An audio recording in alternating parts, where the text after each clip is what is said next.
বহু শতাব্দী আগের এক অন্ধকার নিঝুম রাত পেঁচা ডেকে চলেছে। নিস্তব্ধতাকে চমকে দিয়ে খসখস খসখস করে কে যেন লিখে চলেছে এক রহস্যময় বিরাট বই। সূর্য ওঠার আগেই সেটা শেষ করে ফেলতে হবে, না হয় থাকবে না প্রাণ পাখি। কে সে? নাম শোনা যায় সাজাপ্রাপ্ত এক সন্ন্যাসীর, কিন্তু বহু মানুষই একমত এই বই লেখা কোনো মাটির তৈরি মানুষের কাজ নয়।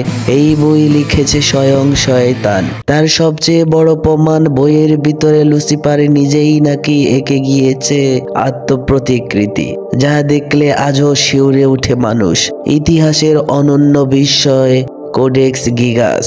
নানা হাতে ঘুরে আজ সুইডেনের জাতীয় লাইব্রেরিতে রয়েছে 310 পাতার ডেভিলস বাইবেলস তথা শয়তানের বাইবেল। 3 ফুটের বইটির ওজন প্রায় 75 কেজি। এটির দৈর্ঘ্য 3 ফুট, প্রস্থ 20 ইঞ্চি, পুরুত্ব 8.7 ইঞ্চি। এটি জ্ঞাত মধ্যযুগীয় পাণ্ডুলিপিগুলোর মধ্যে বৃহত্তম।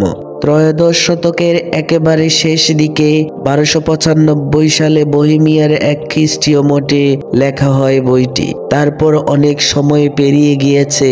নদী হলো সাগর, সাগর হলো মরুভূমি। পৃথিবী মধ্যযুগের অন্ধকার সময়ে পেরিয়ে ঢুকে পড়েছে আলো ঝলমলে আধুনিক যুগের ভিতর। তবুও কোডেক্স গিগাসের রহস্য ভেদ হয়নি, বরং যত সময় এগিয়েছে ততই যেন রহস্যের দেওয়াল শক্ত হয়েছে। সেই সাজাপ্রাপ্ত সন্ন্যাসীর নাম হারমান দ্য রিক্লুস।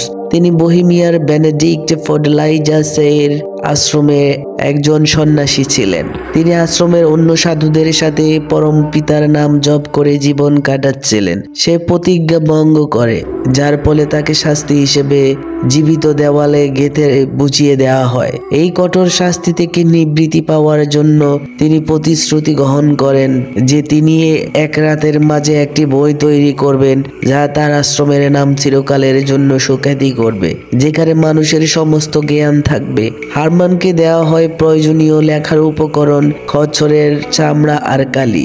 এক সন্ধ্যায় লিখতে বসেন হারম্যান। তিনি মাঝরাত পর্যন্ত এসে দেখতে পান মাত্র অর্ধেক পাতা লিখতে পেরেছেন। হতাশায় হারম্যান ওই মাঝরাতে নিজের রক্ত দিয়ে শয়তানকে একটি চিঠি লেখেন। চিঠিতে তিনি শয়তানের কাছে এই বলে সাহায্য কামনা করেন, শয়তান যদি তাকে এই বই লিখে দেয় তবে তিনি তার আত্মা শয়তানকে সঁপে দিবেন। হারম্যানের ডাকে সাড়া দেয় শয়তান।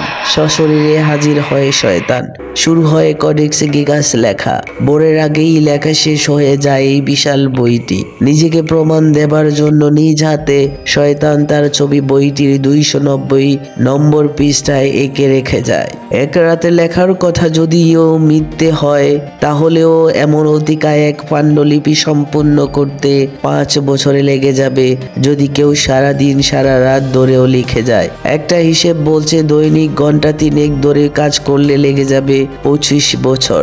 একথা ভাবতে বসলে ঘোর অবিশ্বাসীয় থমকে যান। মধ্যযুগের এক রহস্যময় রাত ঘিরে লুসিফারের প্রত্যাবর্তনের মিথ ক্রমেই জেগে বসতে থাকে। তার সর্বাঙ্গে জড়িয়ে যায় শয়তানের বাইবেল তকমা। ক্রমশ জোরালো হয় মিথ কোনো মানুষ নয়, এই বই লিখেছিল লুসিফার। 4th শতকে লেখা লাতিন বাইবেলের পুরোটাই রয়েছে এতে। বইয়ের অর্ধেক অংশ জুড়ে রয়েছে সে বাইবেল। এরই পাশাপাশি রয়েছে প্লেবিয়াস জোসেফাসের লেখা ইহুদি যুদ্ধ ও ইহুদি পুরাতত্ত্ব, সেন্ট ইসিডোরের লেখা বিশ্বকোষ কসপাস নামের এক বোহেমিয়ান সন্ন্যাসীর লেখা দ্য ক্রনিকলস অফ বোহেমিয়া। এছাড়াও ভয়ঙ্কর রোগ থেকে জাদু বলে মুক্তি, কালো জাদুর মতো অতিপ্রাকৃত নানা বিষয় ছড়িয়ে রয়েছে বইয়ের পাতায় পাতায়। বাদ যায়নি ডাইনি চেনার কায়দা কানুন কিংবা চোর ধরার কৌশল। কেবল টেক্সট নয়, রয়েছে নানা ছবিও। শয়তানের ছবির কথা তো আগেই বলা হয়েছে। পাশাপাশি রয়েছে স্বর্গ, পৃথিবী, পশু পাখির ছবিও। ব্যবহৃত হয়েছে নানা রকম রং। 19 ইঞ্চি দীর্ঘ এই ছবিতে শয়তান একেবারে একা। নিম্নাংশের একখণ্ড বস্ত্র ছাড়া বাকি শরীর নিরাবরণ। দলবলহীন একলা শয়তানের এই ছবি ঘিরেই সবচেয়ে বড় রহস্য। রোমাঞ্চপ্রিয় মানুষেরা নতুন সহস্রাব্দের বুকে দাঁড়িয়েও কল্পনায় সেই অতিলৌকিক ছবি চাইলেই দেখতে পান চোখের সামনে আর শিহরিত হন।